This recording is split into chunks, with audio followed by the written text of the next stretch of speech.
Magandang araw mga kabagyar. Magluluto tayo ngayon ng sinabawang native chicken sa tanglad o sa Kapampangan sa lemanok. Nagkatay tayo ng alaga nating native chicken.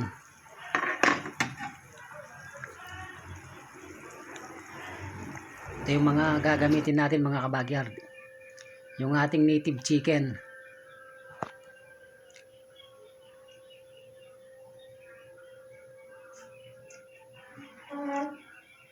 Tapos meron tayong luya, sibuyas, bawang, tapos yung ating tanglad. Dinagdagan natin yung tanglad para mas masarap yung sabaw. Tapos pampalasa natin patis.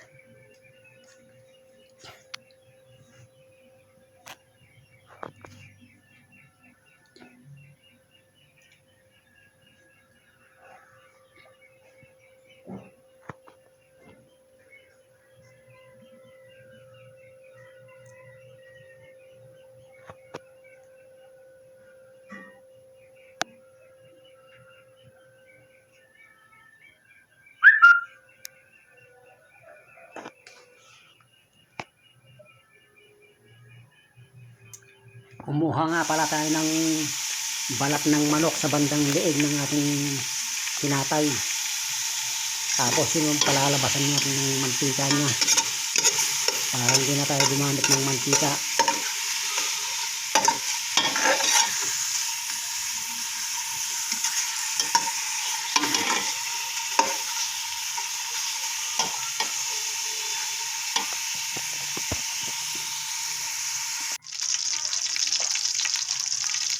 Ayan mga kabagyar, may lumabas na mantika. Dito na tayo maggigisa.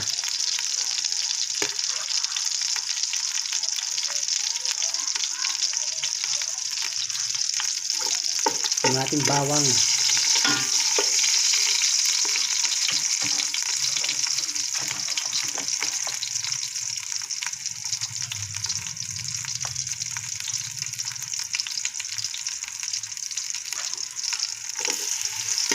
tapos yung sibuyas natin,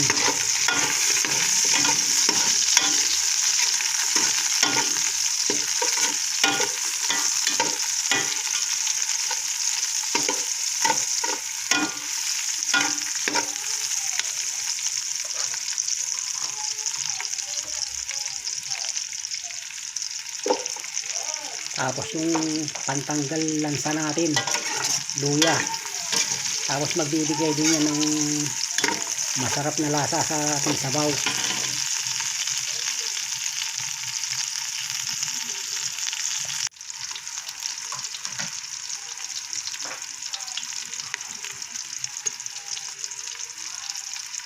Tapos pampalasa natin patis.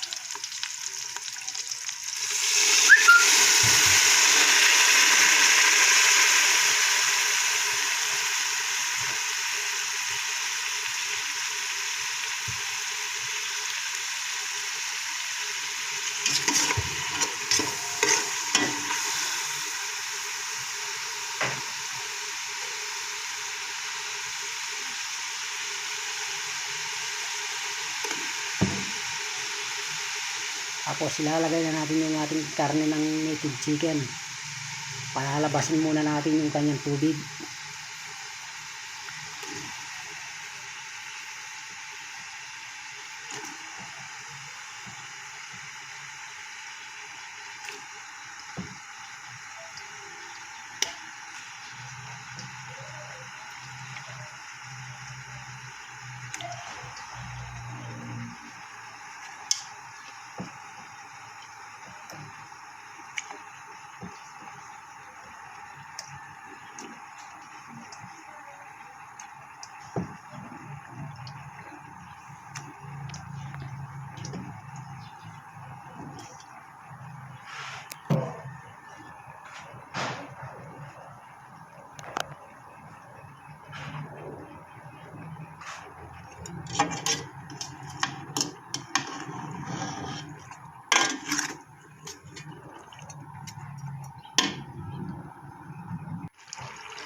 Ayan mga kabagyer, nagtubig na yung ating karne.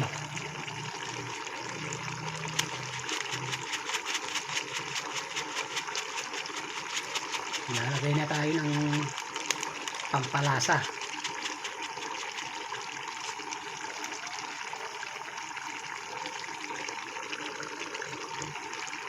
Tapos ilalagay na natin yung ating tanglad.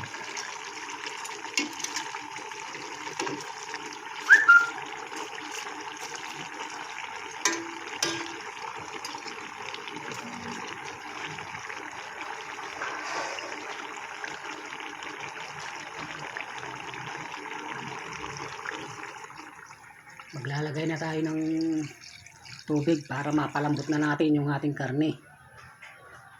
Yung karne ng ating native chicken.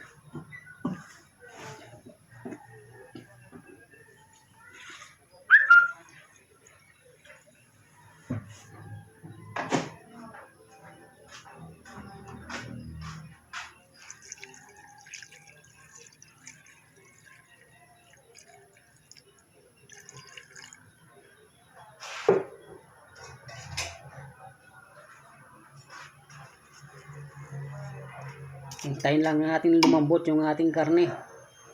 Tapos ready na to. Kompleto na yung sangkap na nailagay natin.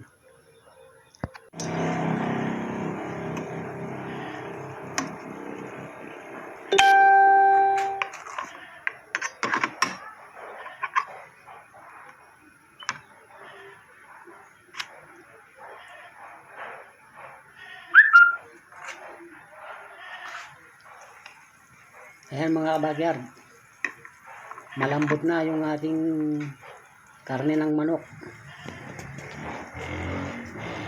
Natikman na rin natin yung lasa niya. Ayos na yung sabaw niya.